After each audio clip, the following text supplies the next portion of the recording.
mu lubiri era tuyina obuvunaanyizibwa bwe tuweereza ng'ab'ekika ky'empeewo.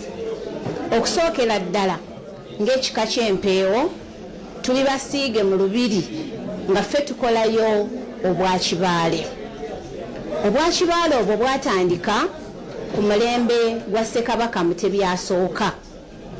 Tuyina mwannyinaffe muzzukulu wa Kijje Sebbaale Mayungwe yali mu lubiri omwo, yagenda n'omukyala yali ayitibwa Nakatanza.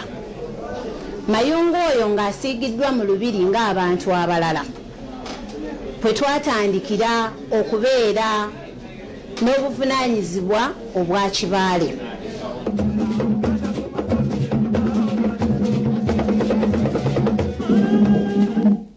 Kulikayo mukumulamu okwo mugataliko nfuufu amalala leero mu mboozi yaffe ya Uganda Zaabu tukututte ku kazinga kyano. Eno mu kkuumiro ly'ebisolo lya Queen Elizabeth gy'ogenda okulabira ensolo nga ziri eyo ku lubalama zeevubiriza ku bbugumu. Tambula naffe. Bagamba nti okutambula kulaba.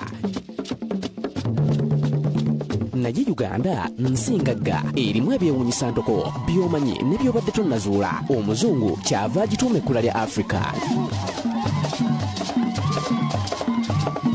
Bukedde TV tusazeewo okugikulambuza okuva ku nsalo okutuuka ku nsalo mu ggulire lye tutuumye Uganda Zaabu. Ddala Uganda Zaabu ndowooza naawe tekulese ki ekimu ofunye ky'onaanyumiza omulala. Bwe tweyongerayo embaga ya Moses Kalisa Kalangwa ssentebe wa NRM Kayunga esombodde ebikonge nga President Museveni akiikiriddwa Ssaabaminisita Rubina Nabbanja. Mu bubaka bwe amusiimye okubeera omukunzi w'abantu nnantawunyikamu mu kibiina kya NRM. Ssentebe wa NRM Kayunga Moses Kalisa Kalangwa ne mukyala we Florence Kirabo bagattiddwa olwaleero mu bufumbo obutukuvu ku mukolo ogusitudde ebikonge mu gavumenti.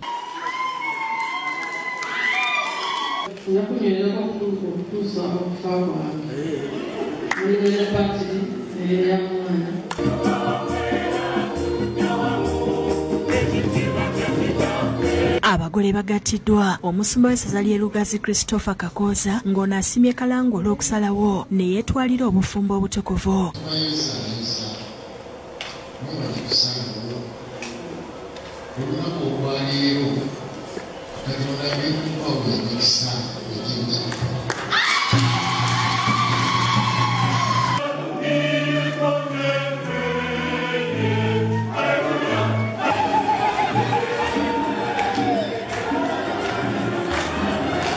Abagole batambulidde mu nnyonyi Namunkanga era nga wabaddewo n'oluseregende lw'emmotoka ez'omulembe ezibanonye ku nnyonyi.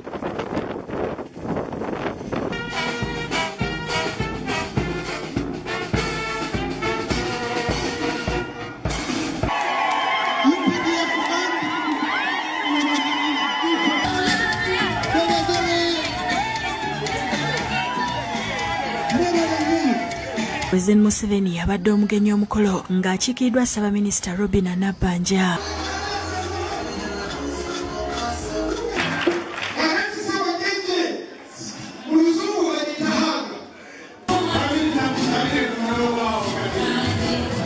Ssaabaminisita mubaka bwa President bwe yeetise yeebazisa Kalangwa olw'okubeera omukunzi w'abantu atawunyikamu mu kibiina kya NRM era n'aweereza ettu lya bukadde 20.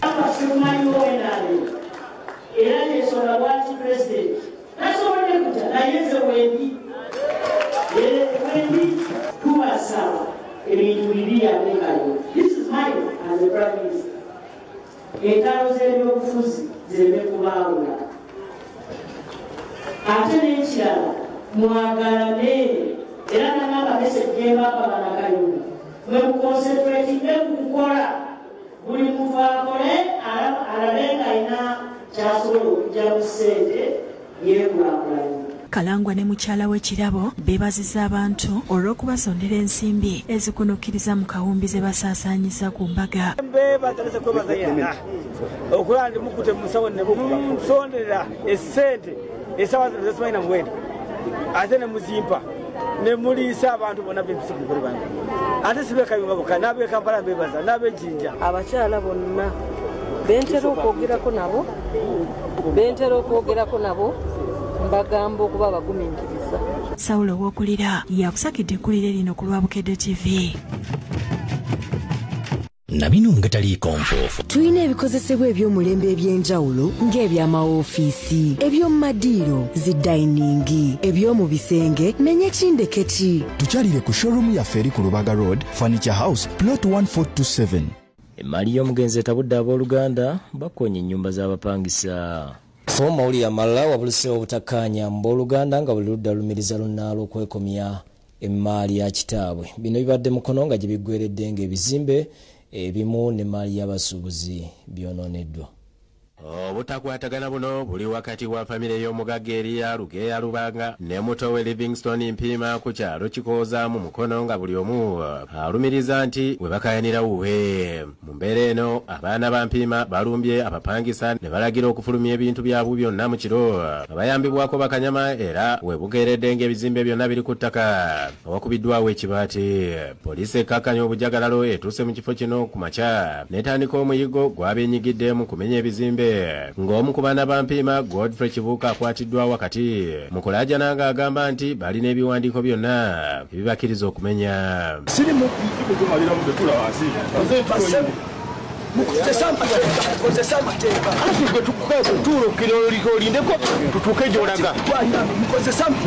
Bamulekwa ba Lugeya nga bakulembeddwamu Jimmy Mugabe bagamba nti ekifo kino kya kitaabwe wabula mu kukigula yasalawo okuteeka ebiwandiiko mu mannya ga mutowe Mpima gwe yali asomesa ku Bishops SS mu kiseera ekyo. Kyokka ekiseera we kyatuuka ng'ayagala okukyusa ebiwandiiko bino n'agaana okumuwa empapula ziyite transfers. Tugezeza kubaga tugende mu mateeka kajja tulambulira ne baganda baffe tebawulira. Era omusango gye guli batuwa n'ekibaluwa ekibayimiriza okuba ku kyonna kyonna kye bakola naye bagyemedde kooti ne basaba bakola ekyo ebintu byaffe byonna babyonoonye ebiri mu buwumbi bwa ssente kuba bamenya ebizimbe kiyosiki z'abantu bazimenye babbye ebintu by'abantu biigi bazibye byonna. Ettaka lya muzeeyi byonna bwe liri balwana nnyo okulaba nga batufiiriza ate nga ffe kitaffe watuzaalidde. Ssentebe Kitanda Ibrahimu avumiridde effujjo eryakoleddwa abaana ba Mpima. Bino bijjidde mu kiseera nga sabbiiti ejja bagenda kulaga omusika w'omugagga Lugeya. Ate bagenze mu kkooti ne batuuka okumenya abakozesa violent means. N'ekirala balina famire engazi. Lwaki tebasobola kutuula? Ate abatuuze b'Eganda mu Wakiso basabye ab'obuyinza okuyingira mu nkaayana wakati wa famire ya Hassan Basuutana Lubega n'agambibwa okugula ku Abdul Mugerwa mu mwaka gwa 2008 Moses Kalule nga bwe twakulaga ku gataliiko nfuufu. Ku Lwokuna nga kati waliwo abantu ababalumbye ne batandika okusaawa emmere yaabwe n'okwonoona ebintu byabwe. Abasajja bazze n'amajambiya n'emiggo ne batandika ottema ebintu byaffe. Bayitako n'entuuka gye ngenze n'enkomawo sanze bambuka ne masini nga bamaliriza. Poliisi ng'ekulembeddwamu ebyokwerinda Uganda Christopher Muyimbwa balambudde ebyonooneddwa. Ebirema okugonjoolwa mu buntu through mediation oba mu kuteesaganya ensonga ezo zigwera mu kkooti. Ye Kalule agambibwa okuba nannyini ttaka lino atutegeezezza nti ye yagula mu mwaka ogwa 2008 okuva ku famire ya Mugerwa nga n'abaamuguza tebamwegaana. Bakomu gataliiko nfuufu ng'agenze Maganja era bamututte okukaayanira ettaka. Alina mutabani wa mukozesa gwe bayita Luberenga gwasookesaayo mu maaso bamusaasire nti olw'okuba mukadde. Maganja yeeyita Masituula Kyamulabi ate bwe yazze wano yeeyise Nalubega Masituula. Agamba nti kati ali mbweraliikirivu naye n'asaba minisita w'ebyettaka Judith Nawule n'abakobo okuyingira mu nsonga zaabwe asobole okuyambibwa. Musajja yajja n'agamba nti baawaka wano mukadde baawaka wano twagala kukolerawo obulamu. David Musika Lyankolo sakidde eggulu lino Lwabukedde TV. Ate bo abakulembeze n'ebitongole bibwannakyewa balaze okutya olw'obutabanguko mu maka okweyongera naddala mu bitundu ebya Busoga. Bagamba nti n'abasajja ennaku zino batulugunyizibwa era bakitadde ku bwavu obukudde ejjembe ne poliisi nti okuvuluga emisango. Akatambi kano kasaasaanidde emikutu gye mugatta abantu sabbiiti eno era kwoleka ebikolwa eby'obutabanguko mu maka n'ekikula ky'abantu. Okusinziira ku maloboozi agawulikika mu katambi kano,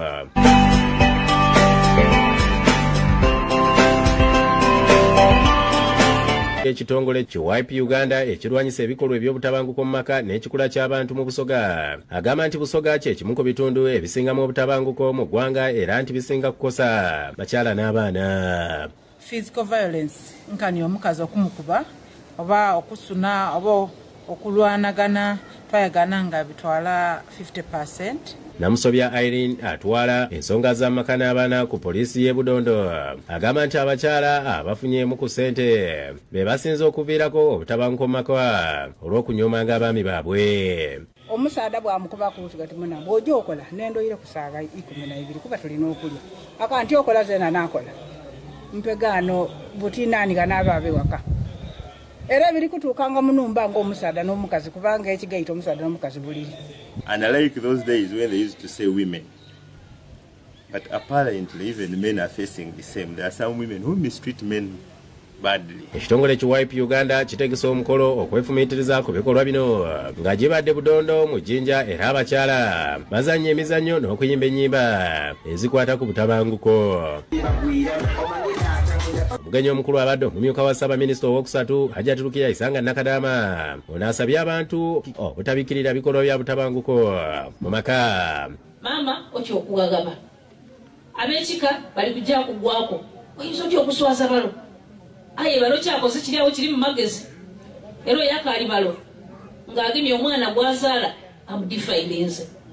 Those cases kimwenda kuditwala mu poliisi. N'okuvaako eruweero okunoonyereza kulaze nti obutabanguko mu maka kweyongedde nnyo mu mwaka guno bw'ogeraageranya n'omwaka oguwedde. Emisango 65 gye giropeddwa ku poliisi ekola ku nsonga z'amaka n'abaana ng'agikulira Bulungi Priska bw'ategeezezza. Kino kye kiviiriddeko ekitongole kinaawo nga kikulirwa Nantume Monica okuvaayo okutema empenda ku butya bwe bayinza okukomya obutabanguko buno.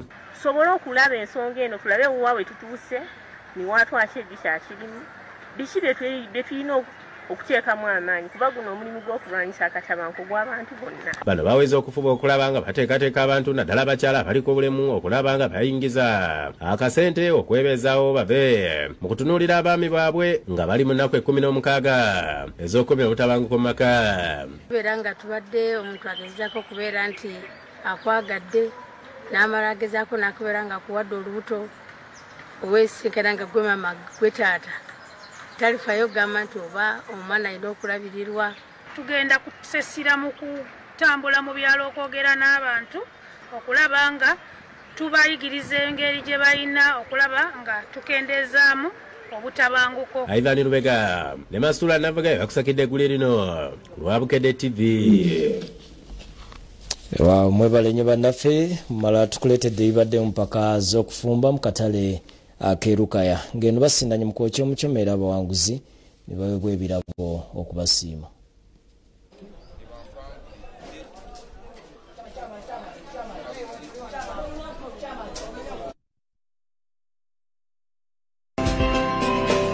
Obudyankoni ne bafuuka abakadde b'ekkanisa bawuliddwa ku mukolo ogukoleddwa omulabirizi wa Central Buganda Michael Bowa abakubiriza okwewala obuli bw'enguzi n'abakristaayo okukomya okwetega bannaddiini babadde ku kkanisa ya St John's e Kasaka mu Gomba.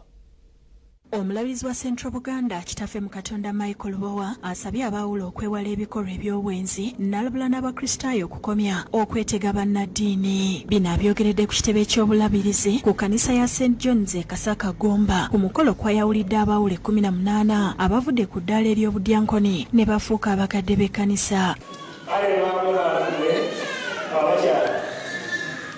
Obwenzi sinja kukola kukolera abaana b'abalenzi n'abaana b'abalenzi.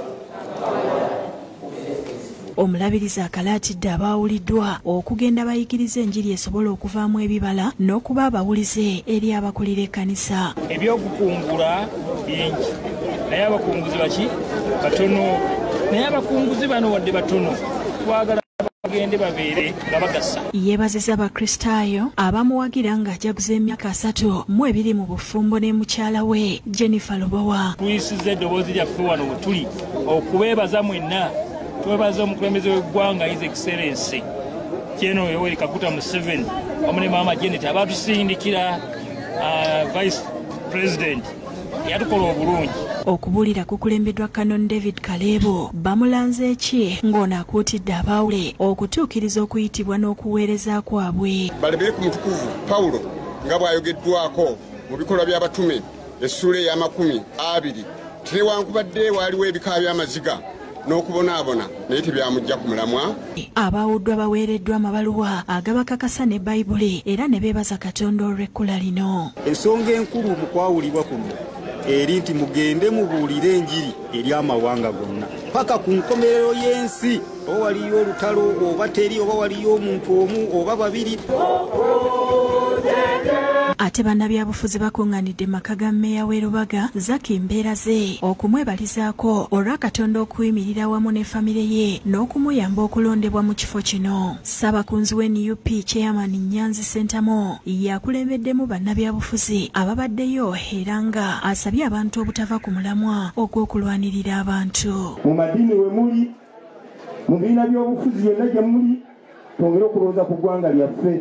Ekiseera kino ensonga mukulu Abeka Kawulira gy'asemye okwogerako y'ensonga ya kiwamba abantu. Omukolo gwetabiddwako bannaddiini nga bakulembeddwa omulabizi w'emityana eyawummula Wilson Mutebi era nga basabye bannabyabufuzi okwewala effujjo eribaviirako okukwatibwa. Sometimes effujjo ligoba abalala abandiwagidde ekyokola ki kyoyagala. N'olwekyo tukuume obuntu bulamu obwo Katonda manyi gye tugenda.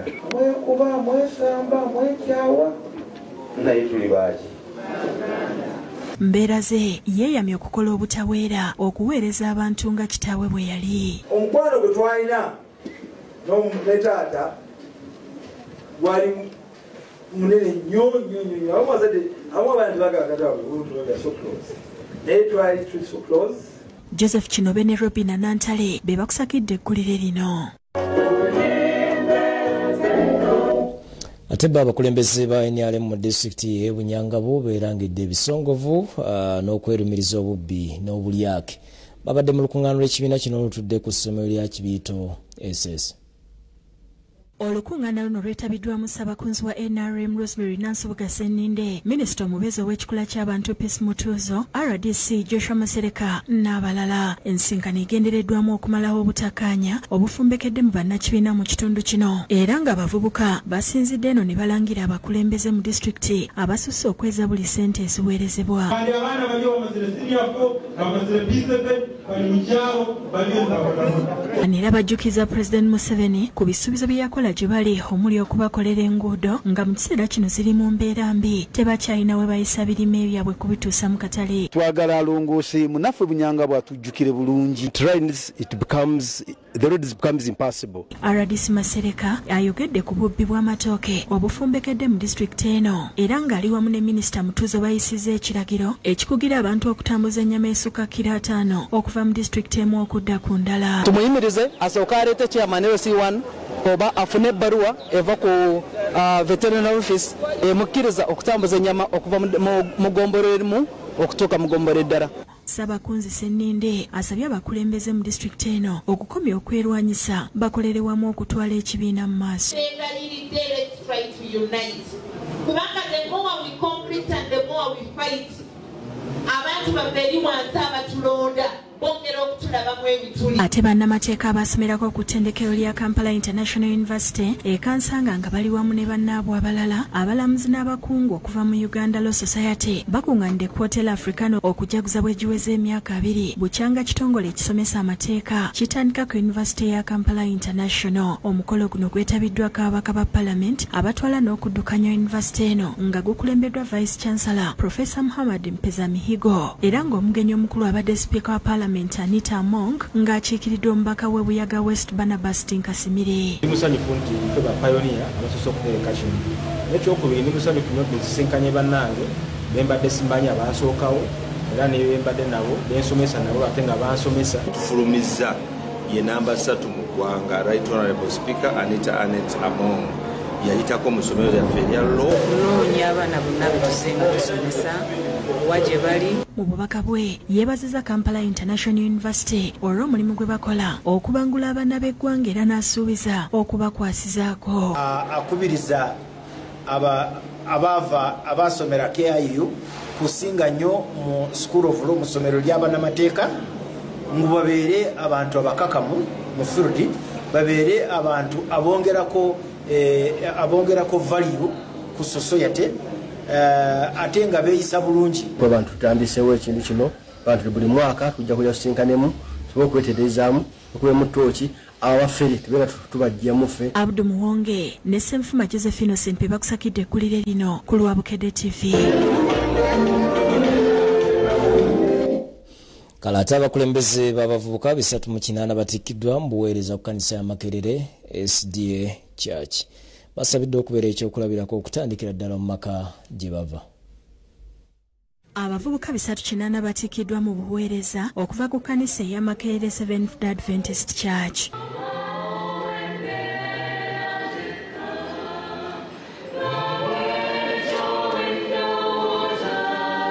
Omukolo gukoleddwa omusumba Johnson Kalumba Salongo ng'ono ategeezezza nti kikoleddwa okubayamba okuweereza obulungi ekkanisa. Tusuubira nti bajja kubeera bakulembeze balungi mu kkanisa, mu ggwanga, kwerosi ne mu bifo eby'enjawulo. Kalumba abakuutidde okuteeka ebibasomeseddwa mu nkola nga batandikira mu maka gaabwe. Nti ebirungo by'obukulembeze bimufunye mubisse mu nkola okusookera mu maka gammwe, mu bantu bemuwangaaliramu ate mubibunye eggwanga lyonna. Esther Waiswa ssentebe w'akakiiko k'abavubuka mu Uganda ayogedde ku batikkiddwa. Abakulembeze abatendeke, abakulembeze basiniya babatendeke ekisookera ddala mu nsonga z'abavubuka. Bano bakugguse engeri gye basobola okukwatamu abavubuka okutandikira ddala mu by'omwoyo. Babadde basomera mu centers 13 era centers 13 zituwadde abavubuka abatikkiddwa olwaleero 308. Tugende mu maaso okutendeka abalala okulaba nga kibabawadde olunaku olwaleero. Bavubuka bannange mwenna mbakuutira mujje mwegatte kusoma kuno okwa senior youth leader, kubanga ojja kulaba nga naawe kennyini ensi ekwanguyidde. Bo abazadde abalina abaana abasomera ku ssomero lya Kololo High School nga bakolera wamu n'omubaka wa Kampala Central beekozeemu omulimo ne bagulira essomero lino baasi okwanguya ku ntambula y'abayizi. Baasi eno omubaka Nsereko agikwasiza akulira essomero lino Hajjat Amina Buyinza bw'abadde mu miitingi y'abazadde n'abasomesa.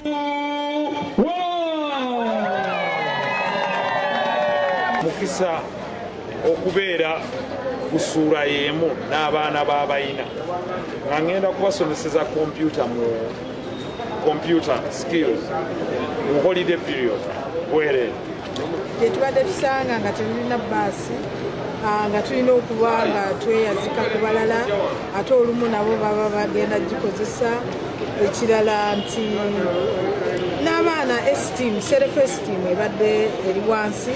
Abazadde basanyuse nnyo olw'embeera eno kubanga babadde tebasuubira nti essente omupalo ogwa buli ttamu gwe babadde nga bawa guyinza okuvaamu ekintu ekinene bwe kiti. Baasi eno egenda okumalawo obukadde obusoba mu 300 baakugimalayo mu kibanja mpola. Maria Nantumbwe yakusakidde ekkulire lino ku Lwabukedde TV.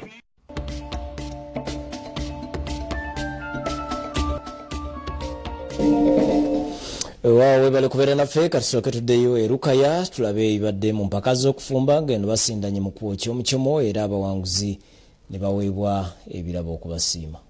Abooki b'emicomo 6 n'omusisi wa capati bavuganyiza mu mpaka z'okufumba mu katale ka Lukaya. Basoose kuweebwa bikozesebwa omubadde ennyama, enkoko, buto wa prestige ng'eno bwe banywa juice owa ona okuva mu Reham. Abasazi b'empaka nga bakulembeddwa mu Judith Namulema okuva ku Bukedde TV bakira batunuulira enkaliriza buli ekigenda mu maaso era zigenza okugwa nga Florence Nakato yeetisse banne mu kwokya enkoko n'ennyama, ate Bernard Kato atabadde n'amuvuganya n'awangula mu kusiika capati. Kulikayo mu kiyungu Buddeyo nnyabo kumwenani yayokeza enkoko ffenna twagyokeza. Wano we tulaga wokakasiza ddala nti Bukedde TV bwe tuvayo ne tuleeta ekintu ku mmeeza bantu mwembadde nsaba mukyetabe nga mutetulimba tuba twogera amazima. Oluvannyuma lw'empaka zino aba Ona Joyce n'aba Prestige bawadde bazeetabyemu bonna ebirabo n'oluvannyuma ne bakwasa Nakato ne Kato abasukulumye ku bannaabwe ebirabo omubadde ne Kavu. Tukasikayo mutwewunya tuwangudde bannaddiini ab'ensonga n'ab'ebuddu ebyobufuzi abannabudu twawamba nebaza nnyo ababukedde okujja wano ewaffe Lukaya ku loditoolo mutudde obudde bwammwe ne mujja wano era tweyanziza nnyo tweyanziza. Namulema alambuludde bye bagoberera nga basala empaka zino. Tugoberera ebintu bingi nnyo basebo ne banyabo, enteekateeka, obuyonjo, weetegesa otya, appearance yo gye tuli n'ebirala ebiringa ebyo n'empisa zo. Yasin Kazibwe okuba mu Prestige n'aba Reham basabye abantu okwosa omukisa okuba gubaweereddwa. Misiji Majadi nono bw'omulaba mu dduuka mukule agenda yamba abaana bano. Tetugenda ne twebuuza lwaki abaana abali mu masomero agamu bafuna buna abalala ne bafuna 3 mu ziizo. Buli muntu ekya Reham akimanyi ate ddala wano ku tool mwebale nnyo tuwagira nnyo kubanga ebintu byaffe bitambulawo nnyo. David Tamale yakusakidde eggulu lino ku Lwabukedde TV. Ebali munafate abakulembeze mu Kampala Central babuulidde akulira ofiisi y'obwa ssentebe wa NRM Hajati Adija Namyala engeri gye batulugunyizibwamu KCCA ne poliisi nga kino kibaviirako okubeera mu bwavu obutagambika. Addukanya ofiisi ya ssentebe wa NRM Hajati Hadija Namyala asinkanya abakulembeze mu Kampala Central n'abavubuka naddala abatalina mirimu. Ensinkano eno ebadde ku ssomero lya Nakivubo Bulu nga wano bakansala ab'emiruka gya Kampala Central bebaza President Museveni olw'okukolerera eggwanga lye n'okusinga abaana abato mu myaka era ne bamusaba okukomawo okuvuganya mu 2026. Omukolo guno gwetabiddwako abasirikale abaawumuzibwa olw'emyaka n'obuvune era nga bayita mu kibiina ekibagatta Kijenga Taifa batotodde embeera gye bayitamu n'engeri obwavu gye bubalumyemu okuba lwe baawumuzibwa. Pulezidenti wa pate yaffe ebisinga abiririzinga byasuubiza naye abaawansi ne batabifuna. Omuntu agenda n'alya n'alowooza nti olw'okuba agenze ku mbaga olwaleero lwakomye kola ki okulya naye n'addayo n'atemawo omutulago olw'okubakusa ennyo enkeera bukeera enjala ekola ki emuluma. Akulira abatembeeyi n'abasuubuzi mu paaka ya Usafi annyonnyodde nti bo emirimu gyagaana kubanga KCCA yalemu okujja takisi ku makubo ne basaba Hajati Namyala ensonga zino azituuse ewa ssentebe wa NRM. Bantu ba Usafi tuli bubi nnyo, takisi paaka zaagaana amakubo takisi zaaganira ku makubo. Tusaba otuweeyo obudde kubanga kyobudde tetulina ng'abakyala ba Salumi owulirize ku nsonga zaffe. Abeetisi b'emigugu mu baasi paaka ya Namayiba baloopedde Namyala nti poliisi yeekobaana n'abakulira paaka ne babayoola nga kati n'abamu bali mu makomera. KCCA tukwata abapoliisi batukwata tuyina ne uniform kitegeeza nti no tuli beetisi. Baagala abaana bonna babeere ne ID za Namayiba weyabayi ng'ate Namayiba si yesasula abaana kampani za baasi ze zisasula abaana. Wano Namyala mu kwogera kwe abeebazizza okusigala nga ba NRM n'abategeeza nti ebibaluma kubikolako n'okukakasa nti abaali abasirikale ofiisi ya ssentebe wa NRM tejja kubalekerera. Tukwataganiza wamu n'abatembeeyi abalala abali ab'okumini Praise wagenda Kasero wali abatembeeyi Baton Street, William Street tukole ekyo jjajja kye yatulayo. Kale ate ye omumyuka owokubiri owa Katikkiro Robert Waggwa Nsibirwa obudde abazadde okwagasa abaana obuwangwa n'ennono zaabwe. Okwogera bino abadde yeetabye ku mukolo ab'ekika ky'Envuma kubalambulidde embuga yaabwe. Ab'ekika ky'Envuma okuva mu masiga 11 balambudde embuga yaabwe enkulu e Kawempe mu nteekateeka yaabwe ebeerawo buli mwaka. Ssentebe w'olukiiko olukozi olwa Kasolya Paul Kasirye Mugambwa ayanjudde alipoota erambika entambuza y'emirimu ey'omwaka 2022 mwalagidde obweraliikirivu olw'obwavu obweyongedde ekizingamiza enteekateeka z'ekika. Lero tusuubira okumaliriza bbugwe nga tufunye obuwagizi bw'ensimbi. Jjajja nga bw'olaba bbugwe oyo gwe tukozeeko akyabulako emirimu mingi era tusuubira omumaliriza. Era olunaku olwaleero nja kusaba obuwagizi bw'abaali wano bonna. Katikkiro w'ekika kino Festo Lwanga yeebazizza abazzukulu abayambyeko ne jjajjaabwe olw'obukulembeze obulungi. Neebaza ab'amasiga baffe amasiga gaffe 11 bonna abali awamu n'ab'emituba gyabwe olw'omulimu gwe mukola mu bazzukulu. Omutaka w'ekika kino Kasirye Mbugeeramula asiimye abazzukulu olw'okujjumbira enteekateeka eno. Bwe muba temulina mulabe wa munda omulabe ow'ebweru talina kyayinza bakola ki kubakola. Naye nga nsooka okwebaza jjajja Kyaddondo. Jjajja Kyaddondo alaze olukiiko olw'abayima board of trustees kye kimu ku bika ebyasooka nga Ssaabasajja bwe yalagira okuba n'abayima. Ssaabasajja yasiima nti ebika byonna bibe n'abayima, ettaka ly'obutaka liwandiisibwe mu bayima, nti Kyaddondo oba omutaka aba avuddewo abantu be tebatwala ttaka eryo ng'eryabwe. Ate ab'enzikiriza y'obuwangwa mu Bugerere bajjukidde yali abakulembera omugenzi Sunday Kizikusooka era amanyiddwa nga Njuki Erumagirumbye ku kyalo Kiziika mu ggombolo y'e Nazigo mu disitulikiti Kayunga ne balaga muddidde mu bigere Buyinza Njuki ku mukolo ogukuliddwa Ssaabakabona Kayemba Lutembe n'amukuutira obutasagaasagana. Kino kye kitikkiro kye tumutikkidde. Emikolo tegiggwa egy'Obwakabona.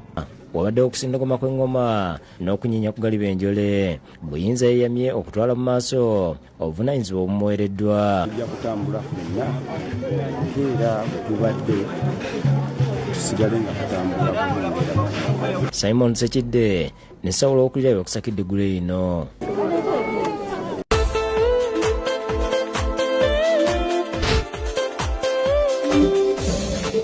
Mu gemizannyo mu mpaka za FIFA World Cup enzanya za quarter final zikomekerezebwa leero nga mu gusoosewo Morocco efuuse ttiimu ya Africa